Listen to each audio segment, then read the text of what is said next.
নাটোরে মাঠ থেকে ধান কাটা ও সংগ্রহের কাজ চলছে। এবছর চলন বিলে ফলন ভালো হওয়ায় খুশি নাটোরের ধান চাষিরা। চলন বিল ও হালতি বিলে এখন চলছে ধান কাটা মাড়াইয়ের কর্মযজ্ঞ।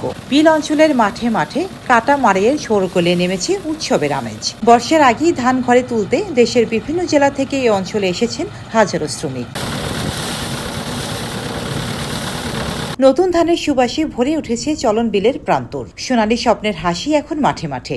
চারদিকে এখন শুধু পাকা ধান আর কৃষক শ্রমিকের কর্মচাঞ্চল্য।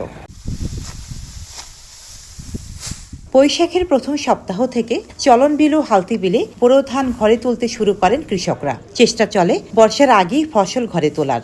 গত বছরের তুলনায় এবার সার সহ কৃষি উপকরণের দাম বাড়ায় কৃষকদের খরচ কিছুটা বেড়েছে। তবে ফলন ভালো হওয়ায় স্বস্তির কথা জানিয়েছেন চাষিরা। চলন বিলে বাম্পার ফলন হলেও শিলা বৃষ্টি আর ঝড়ে ধানের ক্ষতি হওয়ায় হালতি বিলে দেখা দিয়েছে ফলন বিপর্যয়। বোরো ধান কাটা, মাড়াই এবং পরিবহনে স্থানীয় শ্রমিকদের পাশাপাশি দেশের বিভিন্ন জেলা থেকে এই অঞ্চলে আসেন শ্রমিকরা। এইবার হালতি বিলে ঝড়ে ধান পড়ে যাওয়ায় কাজের পরিসর কমেছে বলে জানান তারা। সেই সাথে পারিশ্রমিক কম পাওয়ার অভিযোগও অনেকের।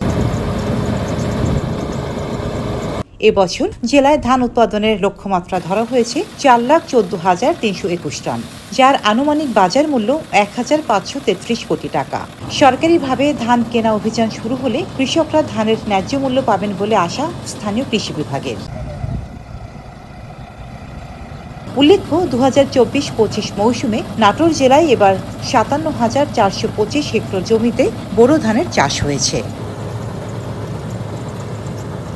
রোজিনা রোজি, দেশকাল নিউজ।